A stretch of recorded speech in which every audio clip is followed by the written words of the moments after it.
Hello everyone, welcome to my YouTube channel Sunita unblog. So कालचा जो task होता तो अर्धवट झाला. म्हणजे फर्स्ट राऊंडमध्ये त्या लोकांनी ए टीम जिंकली आणि मग त्यांना दरबारात बोलवलं होतं, तंटावतीच्या दरबारामध्ये. आणि त्याच्यामध्ये ते लोक कोड देणार होते. तर त्यांनी मग जिंकलेल्या टीमला सांगितलं की बाबा तुम्ही डिसाईड करा तुमच्यामध्ये कोण हुशार सदस्य आहे आणि त्यांनी जायचं आहे तिथे दरबारात. तर मग विशालने विचारलं कोण कॉन्फिडंट आहे आणि कोणाला उत्तर बरोबर देऊ शकतो अँड ऑल. सो अनुश्री बोलली हां मी जाऊ शकते, मी देऊ शकते अँड ऑल. सो मग ती गेली आतमध्ये आणि मग तिला ॲक्च्युली तो टास्क खरंच छान होता. आणि ते मी कालच म्हटलं ते टास्क आणतायत चांगले चांगले, पण प्लेयर्सना खेळता येत नाही. तर त्यांनी कोडं पण आज इतकी छान 2 कोडी दिली, ती पण इतकी छान दिली ना, म्हणजे एकदम तुम्हाला विचार करण्यासारखी होती. आणि तुम्हाला तिथल्या तिथे लगेच उत्तर पण द्यायचं होतं. सो खरं सांगायला गेलं त्यांनी जे कोड सांगितलं ते आम्हाला म्हणजे प्रेक्षकांना तुम्हाला ओळखता आलं असेल की नाही माहिती नाही, मला तरी ओळखता नाही आलं. सो खरंच ते चांगलं होतं. तर त्यांनी कोड मग हे सांगितलं की दिसतो मी मुकुटासारखा पण आहे मी आधार, मस्तकात आग माझ्या पण मी उचलतो घराचा भार. सो असं त्यांनी हे कोड सांगितलं. आणि मग ती अनुषनी तिला सांगितलं विचार करा, पण तिला असं वाटतं की तिला तो कमी वेळ मिळाला किंवा ती कन्फ्यूज झाली माहिती नाही. तर ती म्हणते कॅमेरा, कॅमेरा मस्तकात आग माझ्या, कॅमेरा वगैरे. तर ते काही बरोबरच नव्हतं ना उत्तर. मग त्यांनी विचारलं हे, सगळेजण म्हणाले नाही हे चुकीचं उत्तर आहे. आणि मग त्यांनी सांगितलं बिग बॉसने की हे गॅसवरच्या जाळ्या आहेत. म्हणजे दिसतो मी मुकुटासारखा पण आहे मी आधार, मस्तकात आग माझ्या आणि उचलतो मी घराचा भार. तर त्या त्यांनी सांगितल्या जाळ्या. आणि मग त्यांनी तिला सांगितलं ऑफकोर्स उत्तर तुमचं चुकलंय, तर मग तुमच्या टीममधल्या 3 सदस्यांना तुम्हाला बाद करावं लागणार. सो तिने पहिलं नाव घेतलं प्रभूचं की इन्व्हॉल्वमेंट कमी आहे ॲज युजल, त्यांना तिला करायचं होतं तर म्हणजे वीक प्लेअर. दुसरं केलं रोशन की कॉन्फिडन्स नाही आहे, त्याला स्वतःलाच कॅप्टन बनायचं नाही आहे. आणि तिसरं ॲक्च्युली सगळेजण विचार करत होते, म्हणजे मला पण असाच विचार आला, हे प्राजक्ताला करेल. पण तिने विशालचं नाव घेतलं. आणि तो खरं सगळ्यात मोठं म्हणजे ना ट्विस्ट होता. तर ते सगळे शॉक झाले की शी हॅज टेकन, म्हणजे विशालचं नाव तिने घेतलं. आणि नंतर मग तिला बाहेर बोललं आणि इथे मग विशालला राग, ऑफकोर्स त्याला राग येणं साहजिकच आहे की कारण त्याला त्या उमेदवारीमधनं कॅप्टनच्या बाहेर काढलं वगैरे. आणि मग सगळेजण तिला बडबड करायला लागले तू असं कसं केलं वगैरे. आणि तिने म्हणजे तिलाच स्वतःला कळलं नाही, ती कन्फ्यूज झाली, ती रडायला वगैरे राखी राखी तर माहिती ना दोन्हीकडे आग होत, म्हणजे आगीत तेल ओतायचं काम करत असते. तर ती तिथे किचन जवळ आली तर तिला म्हणते तू नागिण आहेस, दूध पी. राखीचे एक एक वन लाईनर असतात ना, तिथे इतके कमेंडेबल असतात ना, इतके फनी असतात ना, तर म्हणजे तुम्हाला हसू आलंच पाहिजे. सो आणि नंतर मग विशालचे रिॲक्शन्स वगैरे बाहेर यायला लागल्या. तुम्ही मला बाहेर काढताय, ते लोक पण मला बाहेर काढणार, मग मी खेळू कशाला. So that is also right. नंतर अनुश्री सतत कंटिन्युअस, म्हणजे तिला नंतर फील झालं खरं की तिने विशालचं नाव घेतलं. पण ती विशालला समजावताना पण हे सांगत होती की मला कळलं नाही, तू एकदा मला म्हणजे बोलला होतास की तुला कॅप्टन नाही बनायचं वगैरे. तेव्हा तो म्हणालाही आपण दोघं असतो तर मी तुला प्रायोरिटी देईन, मी तुला कॅप्टन बनवेन, किंवा माझ्यामुळे तू कॅप्टन झाली नाही. तर ती तिथे कन्फ्यूज झाली आणि काय तिने गेम खेळला म्हणजे खरंच कळत नाहीये. सो कारण ही रुचिता बोलली की बाबा ती म्हणे मी इथे रडत नाहीये, मला रडू येत नाही आणि मी रडली तर समजायचं मी ऍक्टिंग करते. आणि तर ती ऍक्टिंगच करते, तिने मुद्दामून हे सगळं केलंय.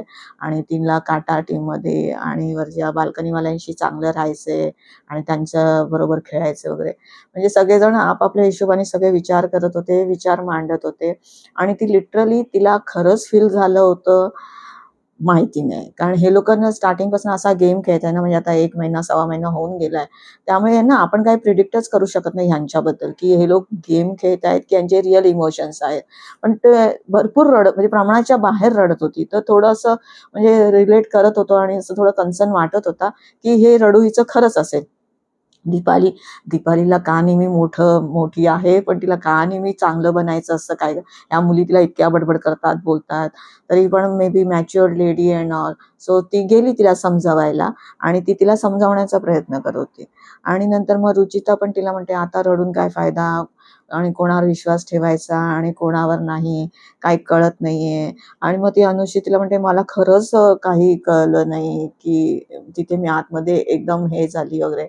आणि राखी तर काय इथून पण हे करते आणि तिथून पण दोन्हीकडनं ती कसं ना तेल ओतायचं काम करते, इथूनही भडकवते तिथूनही भडकवते. आणि मग विशालला पण आला, तिला हक केलं वगैरे. आणि तो तिला पण ती त्याच्या पण गळ्यामध्ये भरपूर रडायला वगैरे लागली आणि म्हणे मला नाही कळलं वगैरे. तर तो तेच म्हणत होता की तुला नाही व्हायचं म्हणजे ती तेच म्हणत होती की तुला नाही व्हायचंय म्हणून मी तुला काढलं. आणि ते आणि तो म्हणतो, अरे तू बोलाय, माझी बहीण असती तरी बोलली असती किंवा मला बनायचंय तर मी बोललो असतो की बन म्हणून. आणि तो पण थोडा असा रडवेला झाला वगैरे. दोघांचा गेम चालू आहे की खरंच त्यांचे इमोशन्स बाहेर आलेत. तर आपल्याला पुढचं सिच्युएशन आपल्यामध्ये कळेल की हे लोक खरंच रडत होते की नाही. आणि नंतर परत सेकंड राऊंड आला वेणीचा. इथे ना मला हेच म्हणायचंय ना, ही टीम जी आहे ना, टोळीची टीम, ती इतकी जीव लावून आणि म्हणजे जीव देऊन खेळते ना, तर त्या लोकांना खरंच मानलं पाहिजे. तर मग परत ते वेणीचा टास्क आला, सेकंड राऊंड वगैरे. आणि मग त्याच्यामध्ये ए टीम परत जिंकली. आणि मग त्यांना जिंकली नाही, सॉरी, त्यांना विचारलं गेलं. तर मग ही इथे प्राजक्ता, राखी पण हलेना, प्राजक्ता पण हलेना. आणि मग दोघींनी तो म्हणजे ड्रॉ झाला, म्हणजे त्यांचं एकमत झालं नाही. एकमत नाही झालं. मग तिसऱ्या ह्याच्यामध्ये आले, तर परत तिसरा राऊंड खेळवला गेला. त्याच्यामध्ये कसं झालं की तो जो म्हणजे तिसऱ्या राऊंडमध्ये त्यांचं चाललेलं की प्राजक्ता डील करण्याचा प्रयत्न करत होते, तुम्ही लोक सचिनला बनवत असाल किंवा काय. तर मग हे काय काटा टीम तर ऐकायला तयार नाही की आम्ही असे कमिटमेंट वगैरे काही देऊ नाही शकत वगैरे. राखी पण त्यांना सांगत होती की सचिनला तुम्ही हे करत असाल तर ती मग आपल्याला जिंकवेल. पण माहिती नाही, मग हे काटा टीमने पण नाहीच, म्हणजे त्यांनी इन्व्हॉल्वमेंट नाही दाखवली. आणि नंतर परत मग हे थर्ड राऊंड हे लोक ए टीम जिंकली. टीम जिंकली. तर याचाच अर्थ काय झाला, म्हणजे त्या तंटावतीच्या दरबारामध्ये यांच्यातलं कोणतरी जाणार. तर तिने ऑलरेडी कॅप्टन्सीच्या ह्याच्यातनं तिघांना काढलंच होतं, रोशनला, प्रभूला आणि विशालला. आता राहिली होती फक्त रुचिता. सो म्हणजे त्यांनी बोलवलं बिग बॉसने. आणि मग विशाल म्हणतो मी जातो. आणि मग त्यांनी इथे पण मस्त कोड दिलं की आम्ही कधी असतो सिंगल, कधी असतो डबल, आणि एकमेकांच्या डोक्यावर बसून देतो ट्रबल. हे पण छान कोड होतं, म्हणजे हे पण अक्षरशः ओळखण्यासारखं नव्हतं. तरी पण विशालनी ट्राय केलं की त्यांनी सांगितलं डॅन्यूबचा, म्हणजे डॅन्यूबच्या ह्याच्यावरती ते लोक झोपतात, तो बेड. पण ऍक्च्युअली कसं, आम्ही कधी असतो सिंगल, कधी असतो डबल, म्हणजे हे ठीक आहे, डबल बेड झाला. पण एकमेकांच्या डोक्यावर बसून देतो ट्रबल, तो दॅट इज डिफरंट. सो ते मग तुमचं डॅन्यूबचं येत नाही. मग नंतर मग तो चुकला, म्हणजे रिअल, म्हणजे खरं उत्तर हे होतं ते बंक बेड, म्हणजे ती प्राजक्ता वगैरे असते तिचे तिच्या डोक्यावर, म्हणजे डबल ट्रिपल असं जे म्हणजे बोलले होते बिग बॉस ते सगळं. तर त्याचं उत्तर चुकलं. आणि मग उत्तर चुकलं तर मग रुचिता पण तिथे मग बाद झाली. तर ते लोक पूर्ण टीम ती बाद झाली. आणि मग आपोआप ह्यांना म्हणजे संधी मिळाली कोणाला, बी टीमला, काटा टीमला. त्या लोक नशीब घेऊन आलेत, कारण खेळतात हे लोक चांगले आणि डिरेक्टली इनडायरेक्टली यांना संधी मिळते. तर तेही चांगलं आहे. मे बी तुम्ही चुकीचे खेळताय तर तुम्हाला कर्मा भेटतोय आणि तुम्हाला ती ऑपॉर्च्युनिटी नाही मिळते, म्हणजे तुमच्या तोंडाशी घास येतोय आणि तो निघून जातोय बिकॉज ऑफ दिस ओनली. काय तुम्ही म्हणता ना, चांगलं राहा, चांगलं वागा, तर तुमच्यावर पण चांगलं होऊ शकतं ना. पण हे लोक सगळे निगेटिव्हच, म्हणजे भले खेळतायत जीव तोडून पण निगेटिव्हच जात आहेत ना. सो तसं झालं. नंतर त्यांचं तेच सगळ्यांचं मग डिस्कशन चालू झालं की त्यांनी नाचायला लागली, काट्याने टोळीचा काटा काढला वगैरे. नंतर सगळेजण म्हणजे अनुश्री गेम खेळते. नंतर हा विशाल वगैरे म्हणजे सगळे बसलेले की म्हणे हा रोशन काय करतोय, काय वागतोय, काय कळतच नाहीये, तर याला आपल्याला आपल्या टोळीतनं काढावं लागणार. आणि तो आणि सचिन बसलेले आणि तो सांगत होता माझ्या मोठ्या भावाचं नाव सचिन आहे, तर मी तुम्हाला भावासारखा बघतो. म्हणजे तो कसा एकटा एकटा झालाय, कळलं नाही त्याला. त्याला तो काय विचार करतोय, काय झालंय, त्याला टोळीतले लोक आवडत नाहीये किंवा भाऊच्या धक्क्यावरही तो ऐकतोय. म्हणजे त्याचा गेम खेळत नाही, दिसत नाही, पण ही इज अ मॅच्युअर्ड गाय. तर त्याला कळतं तर आहे ना काय चाललंय ते. भाऊच्या धक्क्यावर ह्या लोकांना बोललं जातंय वगैरे. तर ते तर तो विचार करत असेल ना, तर त्यामुळे तो स्वतःला एकटं करतोय, यांच्यापासून दूर जातोय. काय करतोय ते एक्झॅक्ट एक तर काय माहितीये, तो बोलत नाहीये. बोलत नाही, मग त्याचे इमोशन्स काय, फिलिंग्स काय, इनसाइड त्याच्या काय चाललेलं आहे ते आपल्याला काही कळत नाहीये. पण ते आता सचिन बरोबर तो एकदमच इमोशनल झाला आणि मग त्यांनी हक वगैरे केलं. आणि सचिन सचिन तर कसं एकदम चांगला माणूस आहे. म्हणजे तर त्यांनी त्याला हक वगैरे केलं, त्याला समजावण्याचा प्रयत्न केला. आणि त्याचं सगळ्यांचं हेच चाललं, कोणावर ट्रस्ट नाही राहिलाय वगैरे, सगळे पलटतात, कोणावर विश्वास ठेवायचा, कोणावर नाही. आणि दीपालीचं पण काय, म्हणजे दीपालीने काहीतरी लपवताना दाखवलं, तर ते काय लपवलं ना ते कळलं नाही, ते बरोबर दिसलं नाही. ह्या लोकांचं एडिटिंग इतकं बेकार आहे ना, तर क्लिअर कट काही दिसतच नाही. नंतर राखीचं चालू झालं, तिने प्राजक्ताला पण आता प्रोमोमध्ये वगैरे आलेलं, राखीने तिच्या अंगावर पीठ टाकलं वगैरे. आणि नंतर पण इश्यू वगैरे झाले, पण Prajakta I really don't understand, कळत नाही प्राजक्ताचा गेम. तिने राखीने तिला सांगितलं, मी तुला पीठ टाकेन वगैरे, तू रिॲक्ट कर. आणि तर ती म्हणते नाही, मी रिॲक्ट वगैरे तू कर, तुला जे काय करायचं ते कर. आणि काय रिॲक्शन ते माझं मी माझं कशा येतात वगैरे, तुला जे करायचं ते कर, तर मी असं काय करणार नाही वगैरे. आणि नंतर तिने सचिनला आणि रोशनला पण सांगितलं, मी असं असं करते, तर तुम्ही या आणि रिॲक्ट व्हा. पण नंतर जेव्हा सगळा मोठा इश्यू झाल्यानंतर प्राजक्ताने बोलायला पाहिजे होतं ना, की हिने मला राखीने आधीच सांगितलेलं. तर ती असं काहीच नाही तिने केलं. नंतर मग राखीने तिच्यावर ॲज भरपूर पीठ वगैरे टाकलं. नंतर सचिन ते आलंय विशाल वगैरे, आणि मग त्यांनी पण ते पीठ घेऊन तिच्या अंगावरती टाकलं. आणि मग ती भांडणं झाली, सागर ओरडायला वगैरे लागला, हे काय असं म्हणजे ऍक्च्युली तसं बघायला गेलं तर तिने मागच्या सीझनमध्ये पण केलेलं असं. तर त्या राईट रॉंग तुम्ही सांगा कमेंटमध्ये, की काय काय लोक तर म्हणतात ना अन्नाची नासाडी आहे वगैरे काय वगैरे. सो सांगा. तर तिचं तर सगळं फन वे मध्ये चाललंय, म्हणजे पूर्ण ती बिग बॉस खेळते, बिग बॉस साठी ती काहीही करणार. तर तिचा उद्योग तिचा चालू आहे. तर तुम्ही सांगा की आपण एंटरटेनमेंटच्या हिशोबाने घ्यायचं की सिरियसली घ्यायचं ते. तो मग सचिननी आला आणि सचिननी पाणी टाकलं. अरे तुम्हाला सांगून तिने केलेलं तरी मग तुम्ही पाणी का टाकायचं. आणि मग तन्वी आली एकदम सोज्वळ बनून वगैरे, ती बघत होती तिला, म्हणजे ऍक्च्युली असं दिसलं पण की तिला पण हसायला येते. म्हणजे गेम तर सगळेच खेळत आहे, पण शी इज अ स्मार्ट प्लेअर. तर तिला दाखवायचं आहे की मी किती चांगली आहे. आणि बाहेरून सगळेजण बोलत पण होते, हे टोळी बी आणि सागर बी सगळे, हा हिचा गेम चालू झाला, ही सोज्वळ बनते, बहू बनते, म्हणजे सुनबाई बनते वगैरे. आणि मग ही तुम्ही ऍक्शनची रिॲक्शन देताय, तुम्ही असं नाही करायला पाहिजे, पाणी टाकायला नव्हतं पाहिजे, तर तिने केलं तर तुम्ही नव्हतं करायला पाहिजे होतं. आणि सगळेजण आम्ही का सहन करायचं वगैरे, म्हणजे अशी सगळ्यांचीच बाचाबाची चालू होती.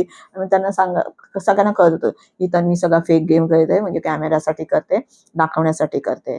सो त्याप्रमाणे सगळं चाललेलंच होतं. आणि मग म्हणतात ना, ते दीपाली पण आली नंतर, तिने सगळं ते बसली. आणि म्हणजे कसं सागर वगैरे कमेंट्स वगैरे पास करायला लागला, ते तिला पण हसायला येत होतं आणि दोघी हसत पण होत्या. आणि शेवटी मग काय झालं, ते पीठ वगैरे आईने सांगितलं आम्ही काय करणार नाही. नंतर आलं जेवणावरती, अरे बाबा मी जेवण बनवून नाही देणार राखी म्हणते. आणि नंतर ते शेवटी पीठ कोणी साफ केलं, काटा टीमनीच.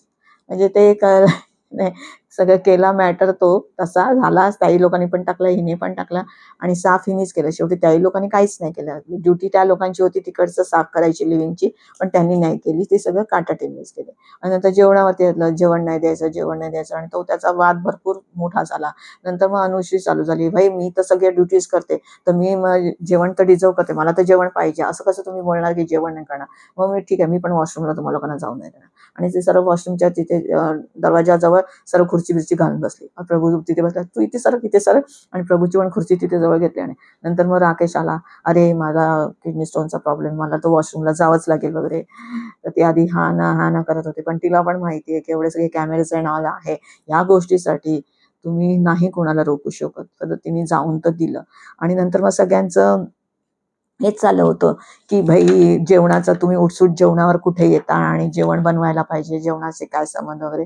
आणि मग सगळेजण हिला समजायला लागले, तन्वी आणि दीपाली राखीला, की असं नको करू. नंतर ती राखी हेही म्हणत होती, की आपलंच जेवण बनवा, काही लोकांचं तिच्यासाठी नाही जेवण बनवायचं, म्हणजे रुचितासाठी वगैरे. म्हणे असं करून नाही चालणार, आपण सगळ्यांसाठी जेवण बनवूया. आणि नंतर ते म्हणतात ना, मग ती शेवटी दाखवलं जेवण वगैरे बनवलं आणि सगळ्यांनी खाल्लं वगैरे. आणि नंतर मग ती हिच्याशी अनुश्रीशी बोलत होती, की बाबा तू तिन्ही बाजूनी सेफ खेळते, म्हणजे टोळीमध्ये आहे तर तिथून पण सेफ, नाही तर काटा गँगची त्यांची पण तू सिंपती घेतेस, आणि ते बाल्कनीवाले आहेत ते पण आहेत, तर सगळेजण तुझ्या बाजूनी आहेत, पण सगळेजण तुझ्यावरती कोणाचा ट्रस्ट नाही राहिलाय. तर ती म्हणते आता झालंय तर झालंय, मी काय करू शकते वगैरे. सो बघूया आता बी टीमला आता मौका मिळालाय कॅप्टनशिपचा, तर उद्या कोण कॅप्टन बनतंय ते बघायला मजा येईल. आणि राखीने तर मस्त पूर्ण राडा करते, एक एक बिचारी, म्हणजे ती काही एंटरटेनर आहे. तर सगळ्यांना माहिती आहे ती तशी नाहीये, ती सगळं गेमसाठी करते. सो ती फार चांगली आहे. मागे मध्ये ती इमोशनल पण झाली होती, की एकटी राहते, कोणी नाहीये तिच्याबरोबर आहे ना. तर ती एंटरटेनमेंटसाठी एवढं करते, तर तिला खरं हॅट्स ऑफ आहे. सो बघूया उद्याच्या ह्याच्यामध्ये काय होतंय गेममध्ये आणि टास्कमध्ये, आणि कोण कॅप्टन बनतंय. न्यूज तर अशी येत आहे की त्यांनी कॅप्टन झालेली आहे. सो लेट अस सी कोण कॅप्टन बनतंय. तो उद्याचा पण एपिसोड बघायला मजा येईल. तर भेटूया आपण उद्याच्या एपिसोडमध्ये. सो तुम्हाला माझा व्हिडिओ आवडला असेल तर प्लीज लाईक, शेअर आणि सबस्क्राईब करा. Thank you.